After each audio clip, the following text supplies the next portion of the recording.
Makanya yang dicintai oleh Allah itu adalah masjid-masjidnya, bukan itu semuanya. Kenapa? Karena masjid tempat turunnya rahmat. Masjid tempatnya melakukan ketaatan yang dibangun, yang dipondasikan dengan takwa kepada Allah. Dibangun dengan pondasi takwa. Kalau orang tidak ada rasa takwa di dalam dirinya atau tidak memiliki bagian daripada takwa, tidak mungkin bangun masjid, tidak mungkin bangun musola.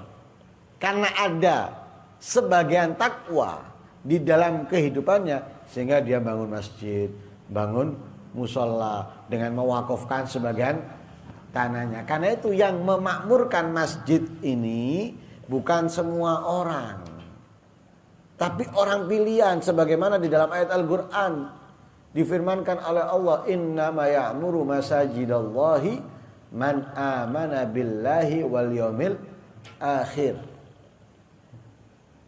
Hanya saja yang memakmurkan masjid-masjidnya Allah itu adalah orang-orang yang beriman kepada Allah dan beriman dengan hari akhir.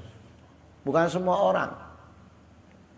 Walaupun dia mukmin, tapi kalau imannya kurang kuat, khususnya dengan hari akhir,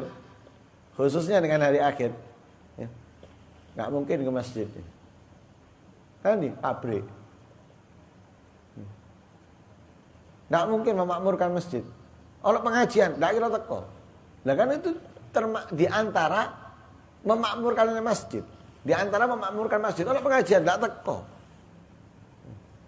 Kenapa? Kurang beriman, atau kadar keimanannya rendah, sehingga ada kemakmuran untuk memakmurkan masjid, dia tidak mendatanginya. Makanya tidak semua orang yang bisa memakmurkan masjid. Padahal ketika kita berada di masjid, banyak keistimewaan yang kita dapatkan.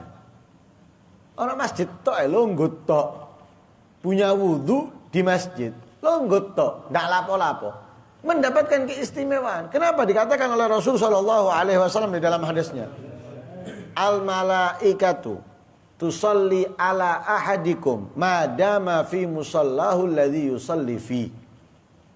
Taqulu Allahumma salli alaihi, Allahumma arhamhu, Allahumma ighfir lahu ma lam yahduth aw yakhruj minal masjid. Katanya Rasulullah, para malaikat itu selalu memintakan ampun kepada Allah, ya, untuk kalian atau kepada salah satu daripada kalian selama kalian berada di tempat sholatnya yang ia menjalankannya, misalnya masjid atau musola. Ketika dia berada di masjid, sholat subuh atau sholat di musola, selama dia berada di masjid atau musola itu, walaupun tidak lapo-lapo, meneng tok, tidak berzikir, tidak bertasbih, tidak beristighfar, tidak membaca Al-Quran, atau tidak sholat sunnah,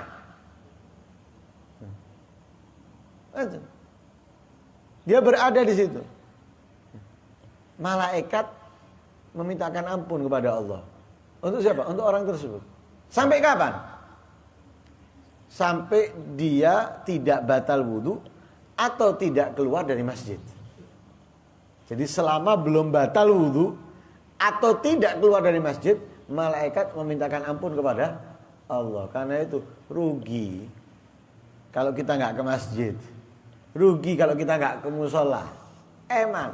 Kenapa? Keistimewaannya besar. Longgot toh dengan punya wudu, nggak lapo-lapo loh. Walaupun bukan jam sholat, nganggur-nganggur daripada ono oma, nang masjid atau nang musola misalnya, longgot toh. Dia mau melaksanakan sholat zuhur nanti di sana misalnya, jam 10 berangkat, tengah-tengah, nggak lapo-lapo, dalam keadaan memiliki wudu sampai zuhur. Loh, malaikat istighfar, dia turu mungkin, ngenteni beduk keturun, ambil lunggun, nggak batal wudunya sama duduk, atau batal dia wudhu kembali lagi. Loh, malaikat astagfirullahaladzim, atau malaikat mengucapkan Allahumma sholli alaihi, ya Allah rahmatilah dia, ya Allah ampunilah dia. Malaikat yang ngomong, malaikat yang berdoa, bukan kita.